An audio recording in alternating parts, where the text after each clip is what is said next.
Mirëmëngjes të gjithëve, jemi në episodin e 12 në fund të muajit të 12 vitit dhe në përfundim të sezonit 5 të podcastit Flasim. Fillojmë me shënimet e javës.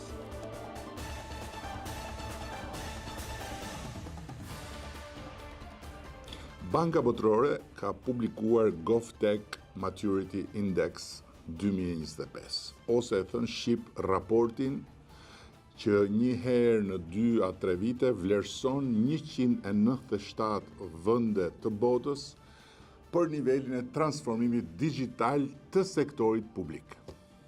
E di që sot Akshi përballet me një hetim nga Spaku për përdorimin e fondeve. Dhe Linda Karçanaj, gruaja që ka udhëhequr jetësimin e vizionit tonë qeverisës për transformimin historik digital të qeverisë Shqipërisë, me dije, me vullnet dhe përkushtim të përditshëm për 12 vjet me radhë, gjendet në një mas sigurie me një akuzë të hatashme, për cilën duhet pritur me durim vetëm nga drejtësia, dhe s'mund të pritet asgjë nga 700 tenxhere dhe çorbës politike mediatike që të dalë deri në fund e vërteta e saj, cila do qoftë ajo. Por unë di po ashtu që falë saj dhe skuadrës së Akshit, ku punojnë Power plot vajza e djemë talentuar të botës së re të teknologjisë, Shqipëria ka bërë një kapërcim të madh, krahasuar me vitin 2022, kur ka dalë raporti paraardhës i Bankës Botërore për qeverisjen digjitale.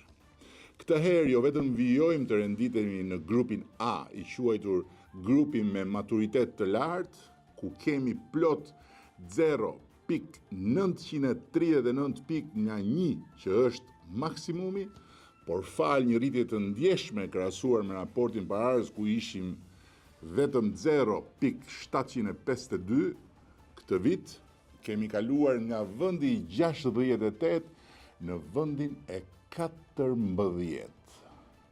Në vendin e 14 mes gjithë atyre vendeve, duke lënë pas pikërisht falpunës dhe vullnetit për ta vënë teknologjinë e re në shërbim të publikut dhe të zhvillimit të Shqipërisë, vende me emër të madh si Danimarka, Singapori apo Mbretëria e Bashkuar e me radhë. Ky është një raport objektiv dhe profesional i cili vlerëson 4 fusha kryesore që mbulojnë sistemet bazë qeveritare: shërbimet publike online, angazhimin digital të qytetarëve dhe faktorët mundësues institucionale ligjor, dhe pa diskutim që nuk justifikon absolutisht asnjë shkelje të ligjit që pretendohet se ka ndodhur në aktivitetin e Akshit, gjë që mund na thotë vetëm procesi gjyqësor. Por nga ana tjetër e gjithë zhurma histerike e 700 tenxhereve të çorbës politike mediatike nuk e zhbën dot rezultatin fantastik të Shqipërisë në këtë fushë të veprimtarisë së Akshit, që mund ta verifikoni lehtësisht përmes linkut të raportit. Linku i raportit gjendet në faqen e Bankës Botërore. Edhe këtë javë, zhurma e 700 tenxhereve politike mediatike ku zihen me presion të lartë informacionet e marra në shkeljet ligjit nga kujdestarët e dosjeve dhe veprimtarive hetimore nuk la as fare vend për lajmet e mira, paçka se kjo që kaloi ishte edhe javë krishtlindjesh. Pikërisht të javë doli rezultati i 3 muajorit 3 vitit, ku ekonomia shqiptare u rrit me 3.75%. Një ritëm rritje e mbi parashikimin dhe dukshëm më i lartë se sa mesatarja rreth e rrotullnesh, çka konfirmon performancën pozitive të ekonomisë sonë dhe reflekton një zgjerim të qëndrueshëm dhe të balancuar të aktivitetit ekonomik, të mbështetur nga konsumi, shërbimet, investimet dhe ndërtimi. Gjatë 3 muajorit 3 të vitit 2025, turizmi ishte motori kryesor i rritjes ekonomike. Të ardhur nga shërbimet e udhëtimit arritën në afro 2.3 miliard euro vetëm në këtë 3 mujor, duke çuar suficitin e tregtisë shërbime në rreth 1.9 miliard euro me një rritje vjetore 27%. Për ta bërë të prekshme për të gjithë, Theksoj se kjo performancë e fortë e shërbimeve ka dhënë një kontribut të drejtë për drejtë në rritjen e prodhimit përgjithshëm kombëtar dhe në përmirësimin e bilancit të pagesave. Po ashtu, besimi investitorëve mbeti i fortë edhe në tremujorin e tretë, investimet e huaja direkte arritën në rreth 450 milion euro me një rritje vjetore prej 10%, të përqendruara kryesisht në sektorët strategjik si turizmi, pasuritë e paluajtshme, energjia dhe financat. Jo vetëm kaq, por rritja ekonomike në tremujorin e tretë vitit 2025 është shoqëruar me përmirësim të tregut punës. Norma e papunësisë ka mbetur në nivelin 8.1%, por punësimi është rritur në 69.6% dhe pjesëmarrja në forcat e punës ka arritur në 76.5%. Paralelisht dhe përsëri për ta bërë të prekshme gjithçka po them, paga mesatare bruto në Shqipëri u rrit nga 776 euro në 830 euro, duke reflektuar rritje të ardhurë nga puna dhe një përmirësim të mëtejshëm të gjendjes ekonomike të familjeve. Këtë javë prezantuam një mekanizëm praktik dhe domosdoshëm për përgatitjen e bujqësisë dhe sektorit ushqimor për tregun e përbashkët evropian, me kapitujt 11, 12 dhe 13 në zemër të procesit negociatave të antarësimit. Do të jetë një sfidë e fortë, por çka kemi bërë në një dekadë na jep besim dhe forcë se do të bëjmë gjithçka duhet për t'ia dalë edhe në 2 vitet e ardhshme që të mbyllim negociatat deri në fund vitit 2027. Një dekadë më parë, vetëm 5600 fermerë merrnin një mbështetje simbolike aso kohë nga shteti. Sot janë 67.500 fermerë që përfitojnë çdo vit mbështetje reale e cila peshon në portofolin e fermës tyre. Eksportet dikur ishin një privilegj i një grushti fermerësh, ndërsa sot produktet shqiptare shkojnë në 80 vende të botës dhe eksportet kanë kaluar gjysmë miliard euro, ndërkohë që raporti i deficitit tregtar, pra eksporte dhe importe të produkteve ushqimore, ka zbritur nga një eksport 9 import në një eksport dhe vetëm 3 import. Sot jemi në një tjetër nivel, po edhe sfidat janë të një niveli tjetër.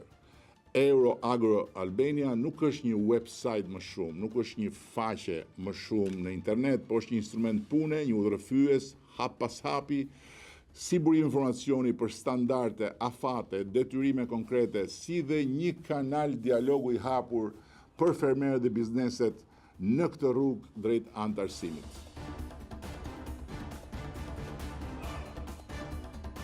Një kapitull i ri partneriteti dhe besimi sapo ka nisur me sipërmarrje, natyrisht mbi themelet që tani më janë hedhur, dhe këtë javë folëm gjëre gjatë, duke ndarë disa pikpamje dhe duke patur në qendër diskutimit paqen fiskale, një zotim i fushatës sonë elektorale që sot është ligj dhe duke nisur nga janari vitit të ardhshëm hyn në zbatim. Në thelb, paqja fiskale synon ndërtojë një marrëdhënie të re, të shëndetshme mes administratës tatimore dhe sipërmarrjes.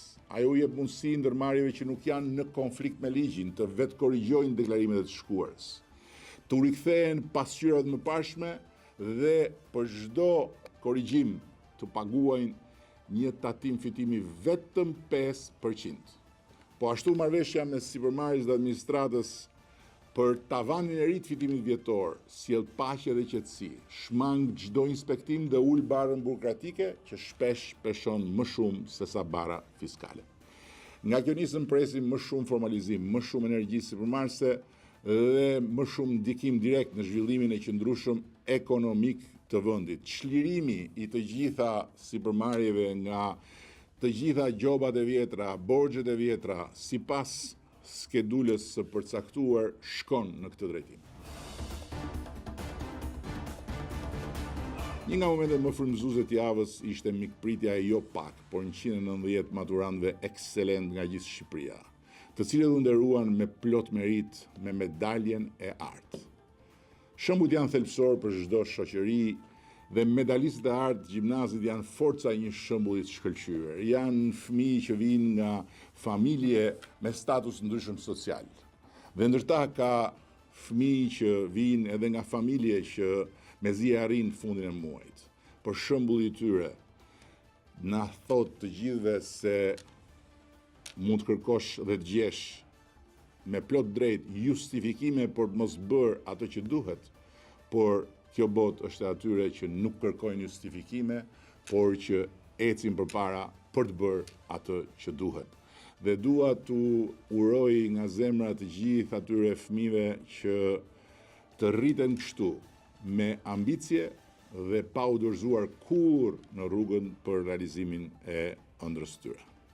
Dhe me që ky është epizodi i fundit i vitit, lejomni të bëj edhe një shënim disi të përveçëm.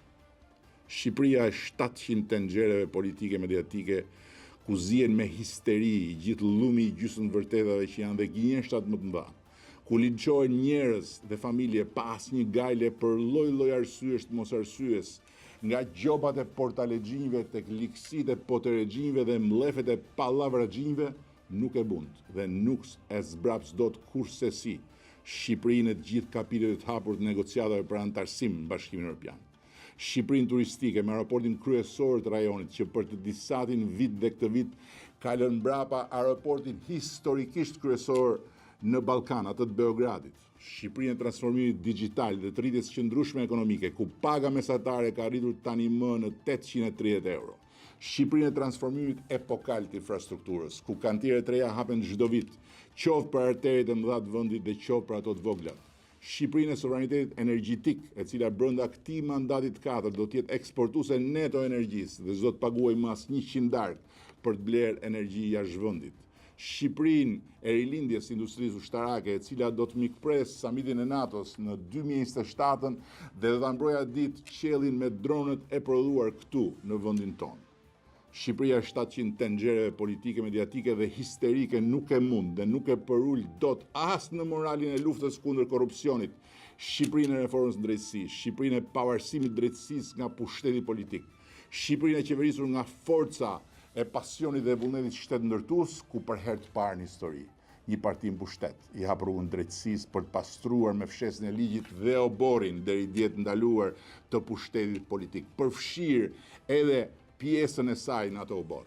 Kjo është Shqipëri, Shqipëria ime, Shqipëria juaj, Shqipëria e atyre që sot janë fëmijë dhe që meritojnë një vend të sundimit ligjit dhe jo të sundimit llumit. Nuk do të mundet dhe as do të përulet dot nga Shqipëria 700 tenxhereve politike mediatike që nuk duan drejtësi për Shqipërinë, po duan destabilizim, duan rrëmuj, duan shkatrim në dëm të Shqipërisë.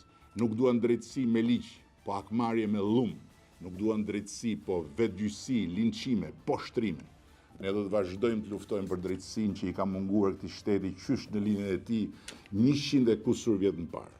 Ne do të vazhdojmë të mbështesim organet drejtësisë. Me gjithçka kemi në dorë për të bërë detyrën e tyre dhe do të mbetemi garantët e palëkundur të reformës në drejtësi dhe të pavarësisë drejtësisë nga politika, duke vazhduar të mbetemi zëri dhe forca më e madhe shqiptarëve për Shqipërinë që askush tjetër nuk e mbron dot si ne, nuk e ndryshon dot si ne, nuk e bën dot siç do ta bëjmë ne. Shqipërinë në Bashkimin Evropian.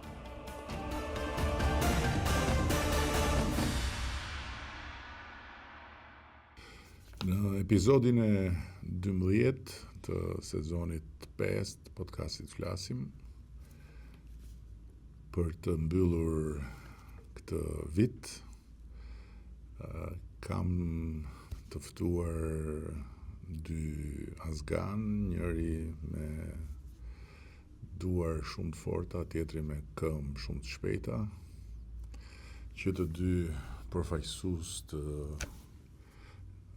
jashtëzakonshëm të gjeneratës së re të shqiptarëve, që të dy në një karrierë sportive të bekuar nga yjet dhe që të dy sot të gatshëm që të ndajnë këtu me mua dhe me ne eksperiencën e tyre të rrugës drejt suksesit, sepse në sport suksesi në fakt nuk ka asnjëherë fund shumë më tepër se sa në fushat tjera.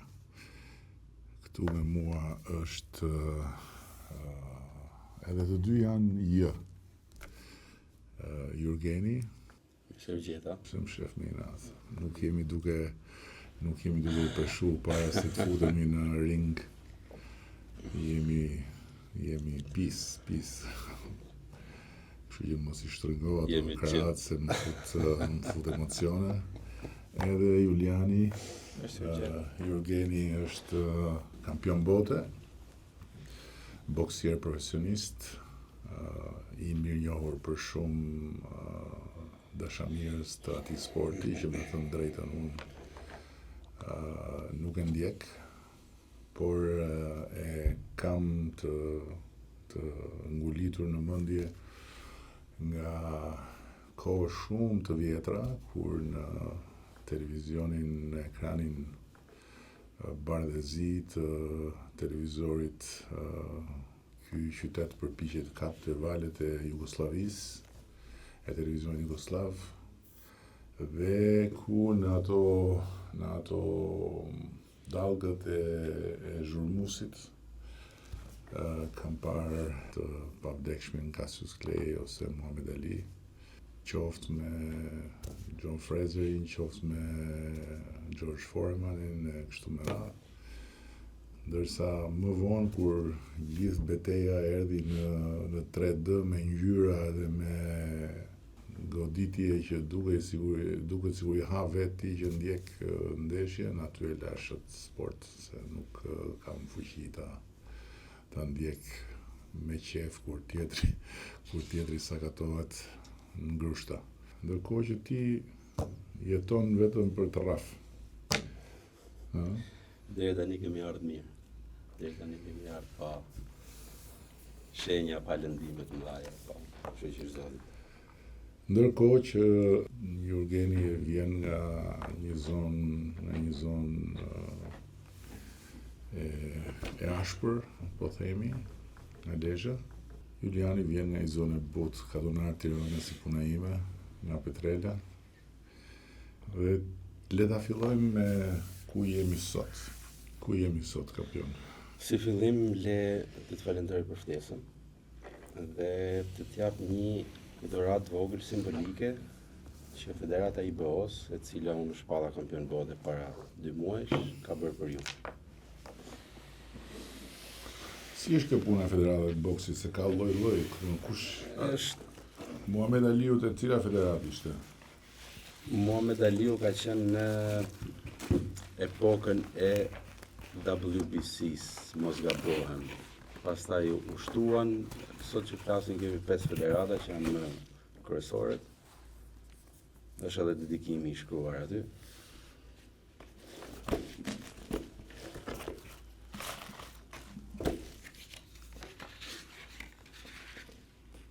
Po, për kryeministin Edi Rama si një boksier premtues.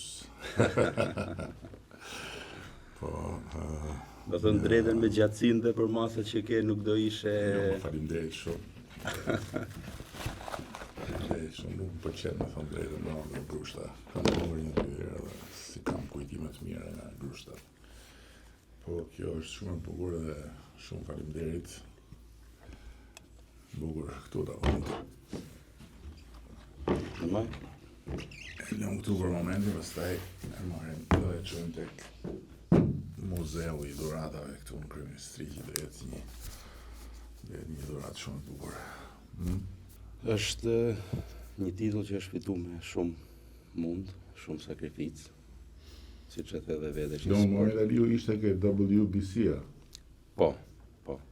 Po sot që flasim, IBO-n e ka pas gjithë figurat e mëdha, duke filluar te Klitschko, duke filluar te Golovkin, Bivol, janë disa emra shumë të mëdhenj të sportit që e kanë pas këtë titull. Unë jam një prej tyre, tashmë. Dhe shpresojmë që Qa ka tashin më lartë se kaq? janë dhe federata të tjera. Duhet të mbledh dhe titullin kampion bote edhe tek federata të tjera që të quhem undisputed.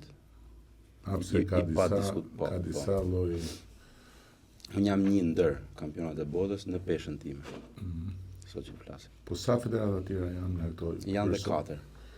Do me fitu të 5-ta? Që ti jesh undisputed, po undisputed është një gjë E jashtëzakonshme që vetëm 3 boksiera sot që flasim e kanë arrit. Kush janë ta? Alexander Usyk, është Crawford, Terence Crawford, dhe Inoue është një boksier kinez. Tani, ti ku jeton aktualisht? Aktualisht jetoj në Gjermani, jetoj atje për 11 vitesh. Atje zhvilloj përgatitjen fizike. Gjermanë shquhen për Ku në Gjermani në cilin? në pjesën malore të Munihut, është në kufi me Çekin. Është një zonë malore, është një kompleks shumë i mirë që mi plotëson gjitha kushtet. Atje kam edhe head coach, atë trajnerin kryesor të përgatitjes fizike. Dhe jam midis Gjermanisë dhe Anglisë. Në Angli kam trajnerin e boksit, ku bëjmë stërvitje teknike para garave, që duhen sparing, që duhen stërvitje boksit, domethënë, jo shumë pesha, jo shumë sa çdo gjë me program. Julian, ti je në anën tjetër të Europës, je në kufi me Rusinë në Poloni. Nuk jam shumë afër me Rusinë, fakt jam në zonën. Jo, flas, afër. je në Poloni, domethënë kuptimin po. në këtë sens në kufi me Rusinë. Je mirë tash aty, Jam mirë, po që ka dhe më mirë. të dun polakët, vlerësojnë. Ne shqiptarët na duan shumë. A shumë? Po. Na dun ne si shqiptarë. Po. Sepse edhe duan shumë njerëzit që kanë luajtur sport atje, kanë qenë njerëz suksesshëm. Para meje ka qenë Muçi. Edhe tash i duan shumë edhe Shqipërinë si shtet, si Bregdet, si pikë turistike, janë besoj me aq sa kam informacion unë, Shqipëria është destinacioni i dytë për polakët për turizëm. Edhe gëzojnë respekt për ne dhe për vendin tonë shumë. Unë kam pas si qik kështu si veçantë praninë e Polonisë në shtëpi, se ndjera nëna ime ka studiu në Poloni, por kur tregonte si kishte mësuar polonisht, ishte një dhimbje në vete, se thoshte ishte një gjë e frikshme ta mësoje si gjuhë, se gjuhë jashtëzakonisht e vështirë, edhe thoshte ria në konvikt edhe kërceja në krevat e majnarit sipër, ndërkohë që ajo shoqja ime poshtë bënte pyetjet, ndërsa pastaj ndronin vende kërcente ajo dhe unë bëja pyetjet që mësonin polonishtën. Unë kam pothuajse 4 vite, 3 vite e gjys, pak më shumë se 3 vite e gjys atje dhe kam shumë vështirë ta mësoj gjuhën polake, di vetëm të komunikoj, domethënë gjërat bazike, gjërat thjeshta, po është shumë e vështirë, ndoshta edhe nga shqipja që ta mësosh polonishtën, sepse vendet e tjera që kanë gjuhë slave e kanë më të thjeshtë për ta mësuar polonishtën. Kam shok atje në ekip që janë nga Serbia, nga Kroacia dhe din ta mësojnë më kollaj ose kanë më të thjeshtë për ta mësuar gjuhën. Ne kemi pak më të vështirë. Gjithashtu edhe ato thonë për gjuhën tonë që është shumë e vështirë ta mësosh, edhe i duket shumë e vështirë për qoftë edhe fjalët bazike.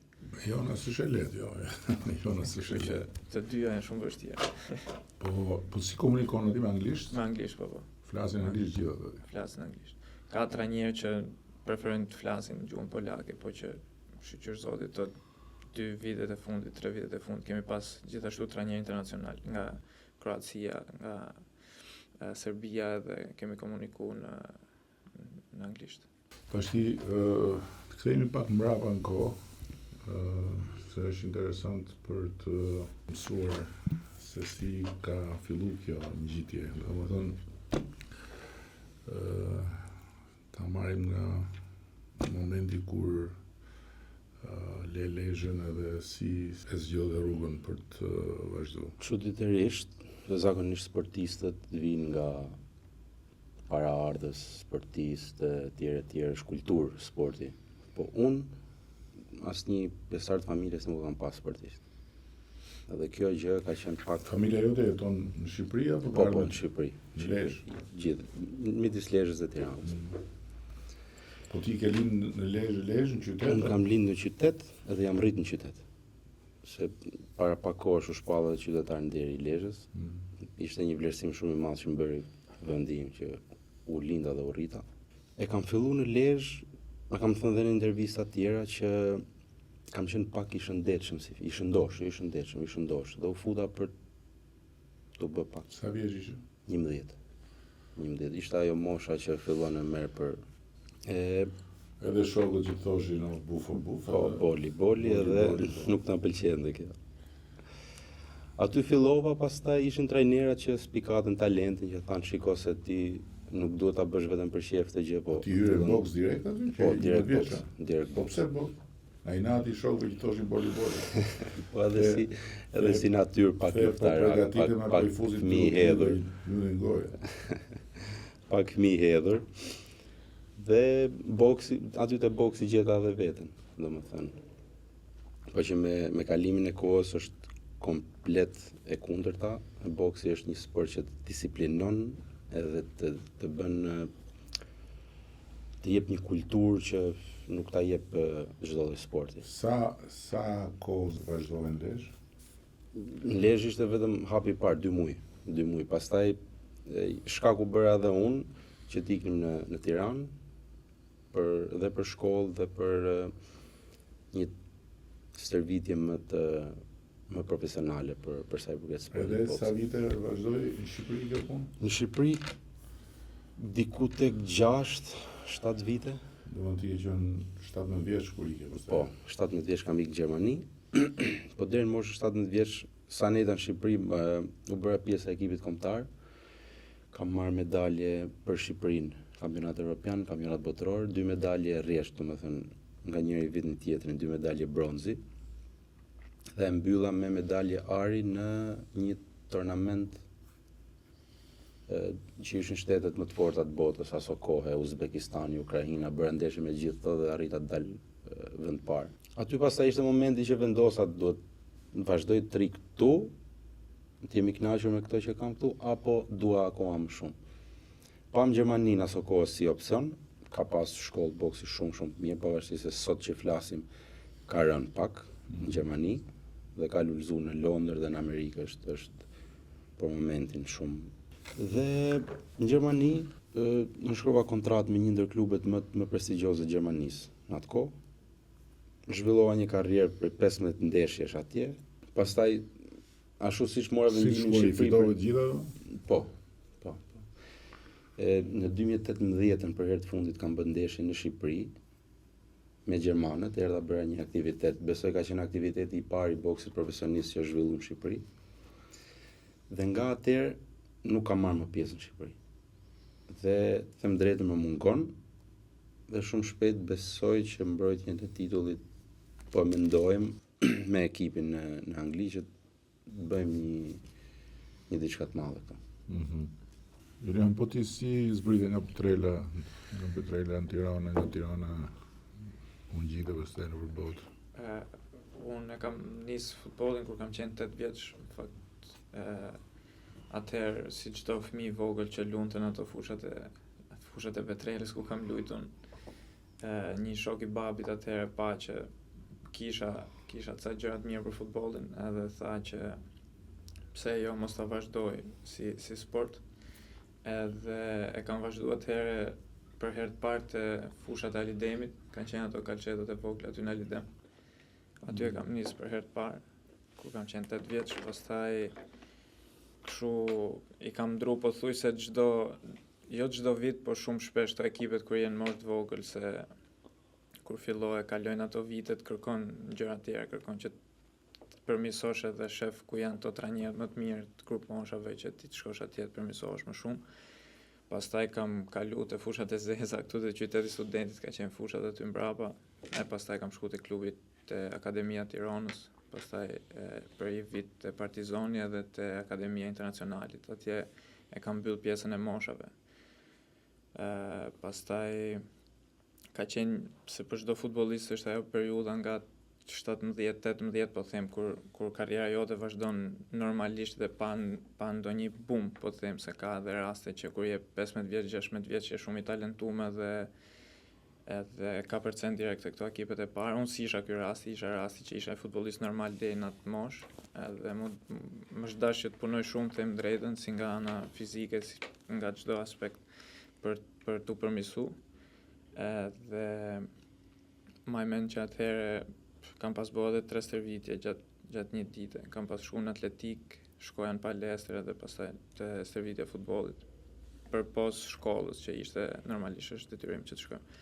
Më pas kam shku në Greqi për një vit, kur isha 18 deri 19, edhe atje nuk shkuan gjërat ashtu siç duhet ose siç i kishim menduar ne, dhe më pas u ktheva prapë në Shqipëri, ku kam luajtur për një vit me Kastriotin, me ekipin e Krujës, pastaj me Laçin 3 vite deri te transferimi që bëra jashtë këtu në Poloni ku jam dhe vazhdoj aktualisht. Dua nga Laçi shkoj në Poloni. Nga Laçi.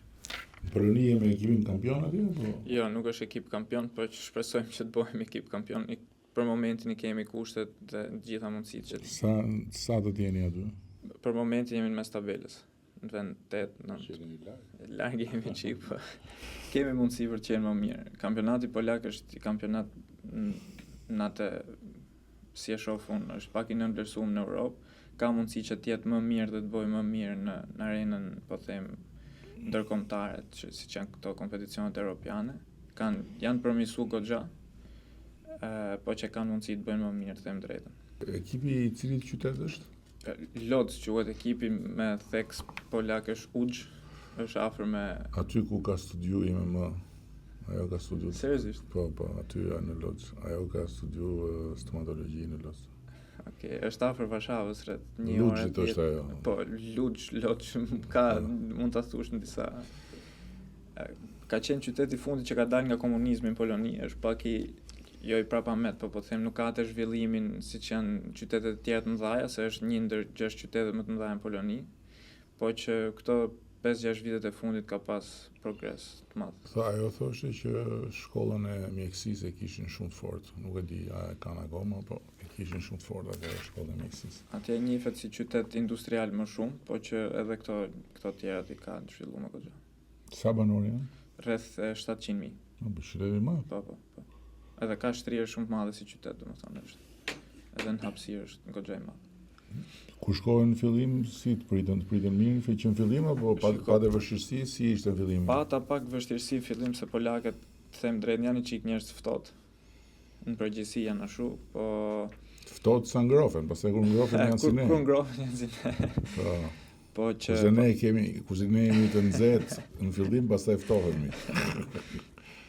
Po që pastaj e pata më të thjeshtë, se kishim edhe në fillim kur shkova, kishim shumë polak në ekip, edhe pastaj erdhën lojtarë të huaj nga Kroacia, nga Spanja, edhe u bën pak ekip më internacional, le të themi. Kështu që e pata më të thjeshtë pastaj për të vazhduar për me ambientu më mirë dhe se normal kur ndihesh mirë me vendin, me qytetin edhe performancat. Ti që fillim ishe në formacion apo? Jo, kur shkova në fillim shkova me mendimin që do jem formacion, po që nuk shkon gjonat ashtu, me atë trajner nuk i kishim marrëdhënie shumë të mira, ndodh në futboll që ndonjëherë marrëdhëniet midis lojtarit dhe trajnerit ishte polak, po. Ai nuk ishte marrëdhënie në fakt shumë të mira me gjithë lojtarët që ishin internacional. Po si është ajo që në futboll jo çdo herë gjërat rrjedhin vaj, kuptova, dhe duhet prisha për atë momentin tim, normalisht duhet stërvitesh shumë fort që jam, si më thon, ti mushesh me një trajner që ti je gati dhe ti duhet lush nga fillimi. Pastaj u ndru trajner dhe fillova të los nga fillimi, u bëra lojtar i rëndësishëm i ekipit, por që fatkeqësisht pata një dëmtim të rënd në gjuhë, që më la jashtë për rreth 6 muaj, po them. Ajo ka qenë periudha më vështirë në karrierën time, se s'kam pas asnjëherë dëmtime dhe shpresoj shumë që mos të kem edhe vazhdimsi. Po që besoj që ka qenë një periudhë aq sa e vështirë edhe e bukur dhe më ka ndihmuar shumë për faktin më ka bërë më disiplinuar si njeri, si sportist, edhe më ka bërë që ti kuptoj gjërat nga ca këndvështrime të tjera, po them, ta kuptoj sportin në një mënyrë tjetër. Po që nga ajo periudhë, pastaj mbrapa shqyrëzohet një dëmtim i fortë të kondicionon pastaj mbrapa, domethënë ke frikë se do të kthehet edhe këto dëmtimet e gjurit, me të thënë drejtën, janë pak të vështira dhe janë çik specifike, sepse të lënë edhe trauma, të lënë trauma mbrapa, po psikologjike më shumë. Po, psikologjike. Aq më shpejt të jesh i binj te vetja dhe mos ta mendosh mbrapa këtë lloj gjëje, aq më shpejt do të kthehesh më mirë në Prandaj fushë, pyeta domethënë të kondicionon psikologjikisht kur bën patjetër një që po ka shumë lojtarë që vuajnë shumë mbrapa anën psikologjike dëmtimit. se mos bëhet prapë. Që mos rikthehet prap, edhe po them ky është një nga dëmtimet që në më shumë se 50% rasteve mund të rikthehet si dëmtim, edhe ndoshta kjo ndikohet edhe pak më shumë te ajo ana psikologjike, po që thash që përgjatë rikuperimit këtij dëmtimi u disiplinova dhe u forcova shumë psikologjikisht, edhe mbrapa pastaj e kisha më të lehtë që të kthehem mirë, dhe realisht jam kthy më i fortë. Gjoja shumë shok ose shumë njerëz sportit që më thoshin që pas këtyre dëmtimeve kaq të rënda do kthehesh më i fortë, po që kur je në ato momente je pak pesimist edhe ndoshta nuk i beson gjithë ato që thon, po që rezultoi e tillë dhe u ktheva më i fortë, dhe deri tani çdo gjë ka shku, po them, në mënyrën më të mirë të mundshme. Julian, ti ke pas probleme me dëmtime? Shumë. Ke pas, ë? Shumë. Ka qenë një periudhë dëmtim mas dëmtimi, dhe po dalte kjo te psikologjia që tha dhe Juliani. Një sportist duhet të jetë shumë i fortë psikologjikisht aq sa edhe fizikisht, sidomos në sportet individuale, sepse unë kam thy dorën, mbrylin e kam bë 4 herë operacion, po. Domethënë këta janë disa pjesë që njerëzit nuk i shohin. Dorën e brylin ke kryesore. Siç ka ai gjurin. Po pra. Këta janë disa pjesë që vetëm sportisti dhe rrethi i afërt i shohin dhe i përjetojnë.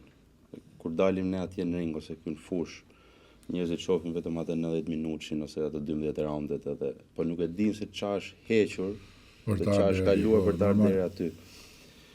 Po fati është luan një rol shumë të rëndësishëm te sporti.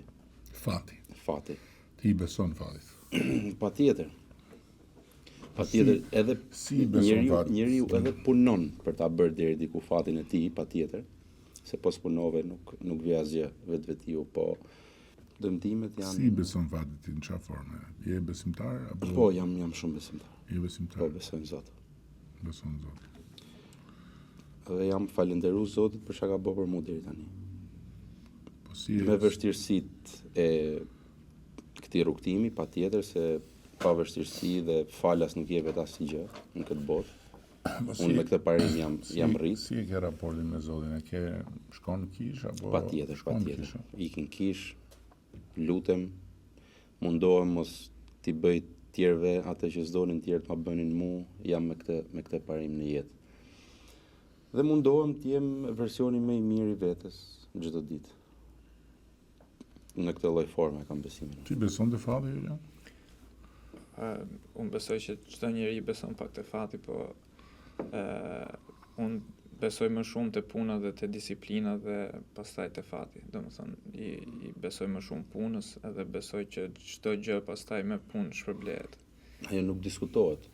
Nuk është se e përjashtova atë, po sa do disiplinë të kesh, çfarë do i bësh një dëmtimi? Jo, normalisht pjesa e dëmtimeve është çështje fati. Këtu është çështje fati pa diskutim, sepse na herë ne sportistët, po them si bokserët, si futbollistët, i bëjmë gjithë ato gjërat që duhet bëjmë për të mos u dëmtu, po them janë këto para përgatitjet e tjera, po që na herë për mungesë të fatit normal dëmtimet ndodhin. Edhe unë jam shumë besimtar dhe besoj te këto gjërat, po që dëmtimet janë diçka që besoj se nuk janë dorën tonë. Po polakët janë besimtarë të mëdhenj, janë shumë besimtarë besoj 99.2% ose 0.3% besimtarë të krishterë, edhe kanë atë besojnë shumë të janë katolik, po. Besojnë shumë. Edhe i shoh që atje pak a shumë si në Gjermani, mbase po Gjermania ka më shumë njerëz. Polonia është ndër të paktat vende në Europë që është autokton, domethënë 100% polak, nuk ka pranuar. Është shumë e vështirë. Nuk ka pranuar. Shumë e vështirë që atje, nëse nuk kam pa disa intervista të kryeministrit atje në Poloni, dhe ato duan që të jesh, domethënë, shumë në rregull me letrat, me dokumentacionet, që të bëhesh pjesë e komunitetit polak, qoftë për punë, qoftë për sport, qoftë për çdo gjë. Dhe kam pa që dita diel atje është zgjohen mëngjes dhe shkojnë pastaj ndjekin ato rritet e kishës, pastaj është për familjen, kështu që ditën e dielën kanë parë që e kanë shumë speciale, siç kemi ne, ose jo vetëm në Shqipëri, po them pjesa e vendeve islamike që kanë ditën e premte. Si është mjedisi sportiv i boksit në Shqipëri? Si janë, ka talente, ka... Them drejtën, unë jam shkëput nga Shqipëria që në 2015, po bën më shumë se 10 vjetë, po me sa kam pa dhe sa kam ndjek, Shqipëria prodhon talente, sidomos të sporteve individuale. Aty individuale. Aty shquhemi ne domethënë. Prodhon, por individuale dhe nga këto që janë kështu me goditje të shpejtë. jo individuale nga ato me val gjata, po nga ato të shpejta, bum, bum, bum, bum, bum, bum. Jo se, po ta menosh boksi nuk është vetëm bum, bum, bum. Mi pa mirë, fjalja që vjen... Boksi është më shumë loj mendje, do me thënë, aq sa mendje, aq edhe fizike. Po nuk thash që është bum bum patru, thash në një kuptim tjetër që jemi individualistë të mëdhenj edhe kemi me kemi çik qevllunën. Nuk e di domon, edhe peshngritje, mundje, boks. Kur vjen puna për shembull ke këto, çfarë them, ping-pongu për shembull, aty e kemi më të vështirë. Po ke pa një kështu talent shqiptar nga ta më të vejlit që mendojnë që mund të jetë Thëm drejtën i niveleve të larta apo nuk i ke ndjek? Talente ka plot, nuk i kam ndjek aq afër sa të arrite, po që Shqipëria gjithmonë ka nxjerr talente. Dëshira ime është që kur ta përfundoj karrierën, t'ju vinë ndihmë këtyre talentave të vegjël dhe t'ju jap. Sa është jetë gjatësia normale një boksieri? Unë po flas për veten time. Sa do shkosh ti? Mund të kem edhe 5 vite të arta, besoj. 5-6 vite të arta, sepse duhet të di njeriu të thoj stop, duhet ta lësh ti sportin para se të lësh sporti ty. Kjo është idealja, domethënë. Sepse gjithë këto kampionat e mëdhenj, gjithë emrat si Muhammad Ali, Mike Tyson, gjithë nuk rivali vetëm që imposhti ishte koha.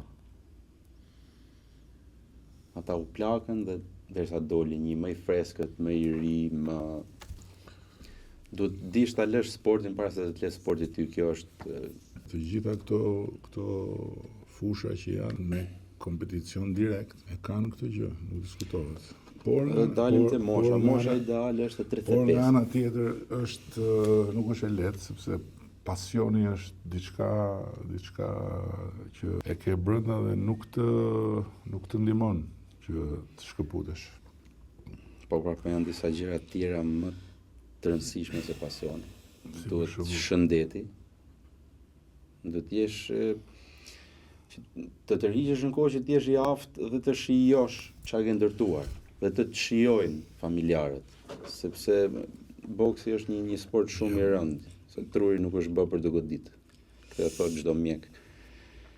Po sa më shpejt të tërhiqesh, sa më pak goditje të hash, aq më mirë. Jam dakord me ty, po inshallah po të funksionon kështu se njeriu e ka të vështirë të ballafaqohet me rënien nga niveli më i lartë ku e çon puna, e çon fuqia, e çon mosha etj. Dhe për shembull Cristiano Ronaldo s'di më u dorëzu. Po që edhe ati i ka ra pak niveli, për thënë drejtë. Po që i ka ra niveli, po ai është 40 vjeç. Po jo, për moshën që ka është... Ai e ka dhënë deklaratën, do mbylli dhe kupën e botës edhe... Për moshën që ka Po është, po kjo është si rjedhoj... Që ka ra niveli, si ka ra niveli, ai prapë vazhdon ekipi kombëtar i Portugalisë, bën gola, bën gjithë. Ai s'është ai që ka qenë vetë. Po një tjetër që t'ia zej vendin kaq kollaj. Shumë vështirë. Po kjo është si rrjedhoi besoj e punës që ka bën ndër vite, domethënë kjo duhet filloj që një moshë të hershme, disiplina, regjimi, që për mua është faktori kryesor. Jo besoj vetëm për futbollin, por për çdo sport. Edhe ai besoj ka qenë një nga ato që kanë ndjek. Më ka thënë Ancelotti që Ancelotti ka servit dy janë këtyre të mëdheve, më ka thënë ai është komplet diçka tjetër nga të gjithë të mëdhenjtë që unë kam njoft, sepse raporti i tij me disiplinën, me stërvitjen, me gjithë aspektet e kujdesit për trupin, dieta, kjo, ajo, është diçka. Ai tha stërvitet si me qenë një i sapo ardhur ekip. Ekipi Gjithmonë do të tregoj që ekipi mbaron stërvitjen, ai vazhdon stërvitjen. Ekipi shkon stërvitje, ai ishte aty përpara. Ato historitë pastaj me akullin, e futur në akull, e dil në akull. Ka shumë edhe sportistë që kanë luajtur bashkëtar, që kanë luajtur me të thonë të njëjtën gjë, po që ai tani është këto nivele, ka arrit këto nivele fal gjithë kësaj punës dhe përkushtimit që ka pas. Tregonte Patrik Evraja ieri që ftoi për darkë. Ftoi për darkë të shoh tavolinën, kishte vënë një pjatë me sallatë aty. Edhe mbasi hëngrëm atë, më nxori ke fusha e shtëpisë dhe fillu me lojën. Për shumë njerëz këtë mund ta quajnë si po them smundje që ai ka për sa i përket gjithë kësaj disipline. Po besoj kur njeriu fiton kënaqësi dhe vazhdon të ketë atë zjarrin dhe pasionin brenda vetes për mos të ndalu dhe merr kënaqësi nga ajo që po besoj se s'duhet ndalosh. Po gjëja që më ka habit më shumë nga të gjitha, atë është këpuca. Atë se kam kuptuar akoma se që i vesh më të vogla. Po, që i vesh numër 41 këpucët dhe i ka këmbët komplet të deformume, se këpuca më e vogël të lehtëson gjujtjen. Unë nuk e di se si gjithë ajo dhimbje që mund të shkakton këpuca më e vogël. Unë personalisht nuk e kam provu këtë dhe nuk duhet të provoj. Besoj shumë e bezdishme dhe për mua po flas personalisht, sepse ndoshta ai është mësuar kështu dhe ka shumë kohë që ndjek të njëjtën gjë. Po për mua nuk duket diçka që besoj ndryshon te gjujtja ose ndryshon ose të ndihmon për diçka, se besoj do ta kishin bërë gjithë futbollistët nëse do ishte diçka për të përmirësuar. Varet ajo është pastaj çfarë është mirë për mua se është për ty. Normal. Shumë e çuditshme. Po me ekipin kombëtar si filloi raporti?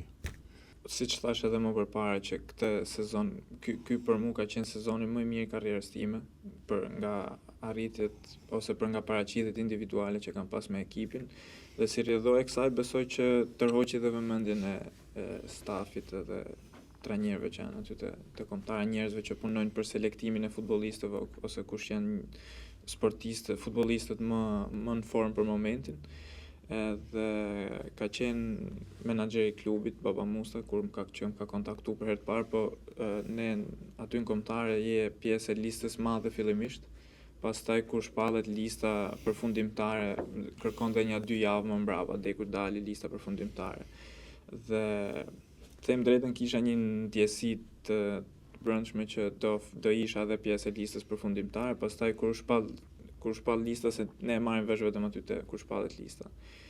Ka qenë dita më e gëzuar e jetës time dhe seriozisht edhe është çdo ndeshje si kur e nis nga fillimi ose si të jem në stol, ajo ndjesia kur je për kombëtarin është diçka totalisht tjetër dhe çdo ditë kur jam në grumbullim e shijoj pafund. Ku e patë debutimin, me kë e patë debutimin? Me Andorrën në Albania, kundra Andorrës. Pastaj luajti në Serbi. Pastaj në Serbi, po. Ajo ishte jashtëzakonshme e ndeshme. Ka qenë, besoj gjithashtu edhe një nga ndeshjet më të mira të karrierës time, besoj. Të dyja ndeshjet me Serbinë kam luajtur shumë mirë. Po ajo ka qenë ndeshja me Serbinë në Shqipëri, ndeshja e dytë me kombëtaren. Edhe për mua si lojtar i ri që isha në kombëtare nuk ishte shumë e thjeshtë si nga ana emocionale, si nga ana, domethënë psikologjike përgatitjes ndeshjes nuk ishte shumë e thjeshtë. Po që ja dola me sukses, atë ndeshje gjithë ekipi performoi shumë mirë, domethënë bënë ndeshje shumë mirë. Po ishim, po them këtu dalim ke fati prapë, ishim pa fat që humbëm, që dolëm barazim, po për mua realisht ishte si humbje, për gjithë ne ishte si humbje. Po që besoj rikuperum mirë me atë ndeshjen atje në Serbi. Tash ti ke një hall në vete se do lush në Poloni kundër Polonisë. Për mu personalisht nuk besoj se do ketë ndeshje aq emocionuese dhe aq sa ajo kundra Serbisë. Po që për nga rëndësia në momentin që ne jemi me kombëtarin, besoj që kjo padyshim është ndeshja më e rëndësishme e kombëtarëve, se s'kemi qenë asnjëherë kaq afër për të arritur një gjë kaq të madhe si për ne, për të gjithë shqiptarët dhe për të gjithë sportdashtit. Po si mendon, si është Polonia aktualisht? E ka marrë çik veten, ëh? Ka po të njëjtin grup lojtarësh, nuk ka shumë ndryshime. Ka ndruar 2 trajnerë për vitin e fundit, besoj. Ky trajner që kanë tash e njoh se ka qenë trajner një ekipi në Poloni, edhe ka bërë realisht mirë me atë ekipin, po kombëtarja besoj është pak ndryshe nga ekipi, nuk është njësoj si drejtosh një ekip dhe si drejtosh ekip kombëtar. Kanë kualitet, kanë cilësi shumë të mira, po që këto janë ndeshje që kanë specifika, besoj ndryshe nga, po them, ndeshjet e grupit, se kur janë ndeshje e grupit edhe nëse bën një hap fallë s'ke mundësi mbase të rikuperosh në një ndeshje tjetër, kurse në këto ndeshje besoj nëse gabo shumë e vështirë pasaj që përgjatë ndeshjes të rikuperosh prapë edhe të marrësh rezultat pozitiv. Unë tani me folësh kollajshme me bëhesh më vështirë, po unë mendoj që duhet me fiksu mirë në kokë që ata e kanë hallin më të madh se ne.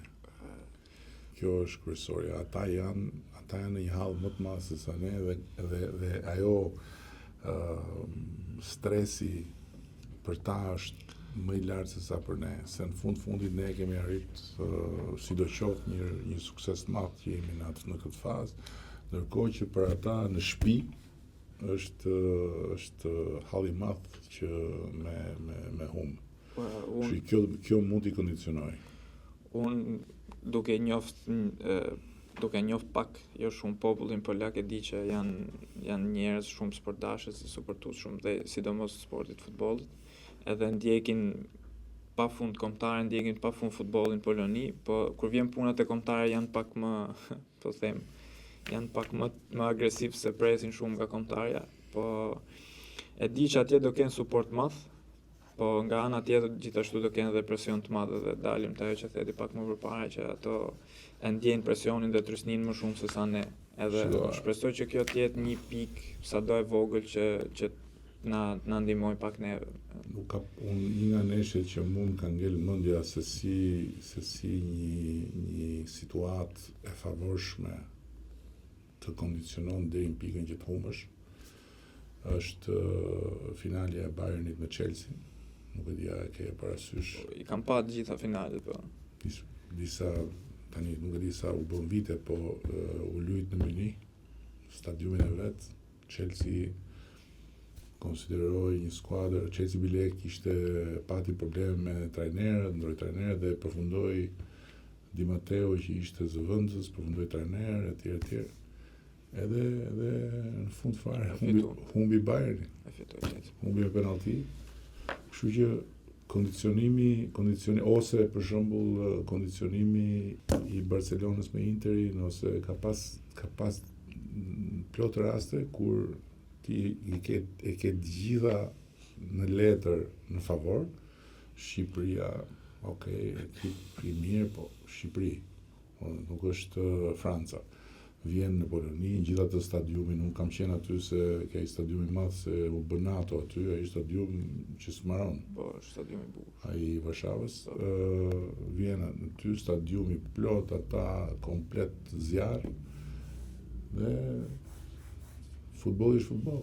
Sta ecën në fillim, fillon ikën koha, fillon haj gol atje dhe ike. Për pos trysnis dhe ato presionin që normalisht ato do ndjen më shumë se ne, unë them që ne jemi dy ekipe pak a shumë të njëjta në cilësi dhe në kualitet, nuk kemi shumë diferenca, ato kanë vetëm një sulmuesi që është Lewandowski, që është nivel botror, po tash është në fundin e vet, besoj, po. Edhe në nivel lojtarësh, po ti marrësh gjithë lojtarët kokë në kokë, nuk kanë, besoj, diferenca. Ne kemi lojtarë shumë të mirë në ekipin kombëtar që luajnë realisht nivele shumë të larta. Edhe besoj se do jetë një ndeshje e barabartë që do ta zgjidhin, besoj, momente shumë delikate përgjatë ndeshjes, po desha të marr pak kohë me që jemi te kombëtarja, ndeshja me Serbinë dhe me Poloninë që na pret, desha të bëj 2 dhurata. Një është me që jemi te kombëtarja bluzja e imja personalisht që kam lyp ndeshjen në Serbi ku kemi fituar 1-0, besoj ishte një nga fitoret më të bukura që ka po kombëtar shqiptar. Dhe tjetra është ekipit tim në Poloni, Widzew Łódź, me që do luajmë Poloni dhe polakët janë shumë njerëz dashamirës të Shqipërisë edhe ju pëlqen shumë Shqipëria dhe shpresoj që në vitet e ardhshme të vazhdojnë të shtohen sa më shumë dhe të vinë sa më shumë në Shqipëri, se realisht kemi një backdet mrekullueshëm edhe 6 do të dy. Po, 6 është numri. Po. Po është vërtet ai llaf që ka dalë që thonë ata agjencisë turistike kur bën ti gol shtohen turistët. Kjo është histori e lezetshme se un kam një shok atje në Poloni që ka një agjenci turistike dhe sa herë që ne kemi nesh ai është gjithmonë aty edhe më thotë që sa herë bën ti gol mu më shtohet numri i kërkesave për polakët që të vinë në Shqipëri, kështu që ai lutet shumë që unë bëj gola sa më shumë dhe gjithashtu ai ka përfitimet e veta për numrin e. Po me gola të ecën me gola? Shiko, unë jam mes fushor, golat për mua nuk janë po këtë sezon seriozisht më kanë ecë edhe golat. Sa ke bërë? Mirë. Po ta marr nga komplet vitin 2025, mos ta ndaj, nga janari deri tani kam bë 10 gola edhe kam 8 asiste. Për një mesfushor janë statistika realisht shumë të mira. As vet nuk i kam prit që do jem kaq mirë me statistikat të sezon, po që. Me këmbë gjithë apo me kokë? Kam bë edhe me kokë. Edhe me të majtën edhe me të djathën, me të dyja këmbët. Po ti luan me të dy këmbët? Po, luaj me të dy këmbët, është një cilësi e ime, jo shumë futbolliste kanë këtë. Po e ke stërvit këtë gjë apo e ke pas që fillim? Nuk e kam stërvit, po kjo është histori që kur kam qenë fëmijë luaja me gjyshin, aty te shtëpia dhe për herë më ka pas thonë që gjuaj edhe me komën e djathtë ta stërvis komën e majt, më fal, se jo vetëm me djathta duhet për të luajtur futboll, edhe e kam pas gjithmonë si gjë nga ai, edhe e kam nga ai komën e majt që dita përdor mirë. Gjyshi pas ka i merit veçan në karrierën atë. Gjyshi ka qenë shumë sportdashës, pastaj babi gjithashtu ka qenë një sportist po i sporteve individuale bashkë me vllajin i përkasin sportit mundjes. Unë kam dalë te futbolli, prapë kam gjatë gjyshit.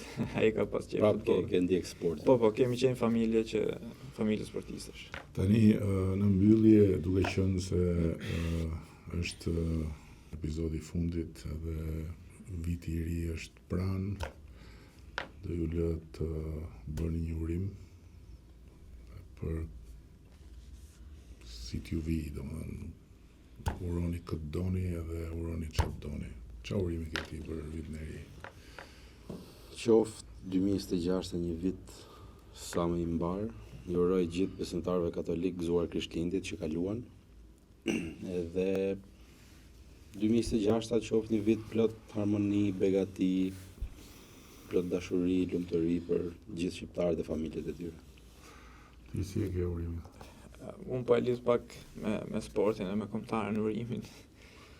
Shpresoj dhe ju uroj gjithë shqiptarët që padyshim të kenë shëndet, lumturi në për familjet e tyre, po inshallah kjo 2026 është viti bekum për shqiptarët dhe për ato tifozët e kombëtarës. Shpresoj shumë që në play-off që do kemi ato, unë besoj që do kemi 2 ndeshje, jo vetëm një, t'ja dalim sa më mirë dhe për herë të parë të kualifikojmë Shqipërinë në kampionat botror. Besoj dhe ishte urimi më i bukur për të gjithë këtë vit. Shumë faleminderit. Unë uroj që vitin e ardhshëm të marrësh një brez tjetër. Faleminderit. Edhe që të ecësh në rrugën e undisputed champion. Asgjë nuk është e pamundur kur njeriu beson. Punë, disiplinë, njeriu beson edhe pak fat. Unë e them gjithmonë. Çdo ëndër që shohim me sy hap, përderisa e shohim mund të arrijmë, por pyetja është vetëm sa jemi të gatshëm t'i paguajmë çmimin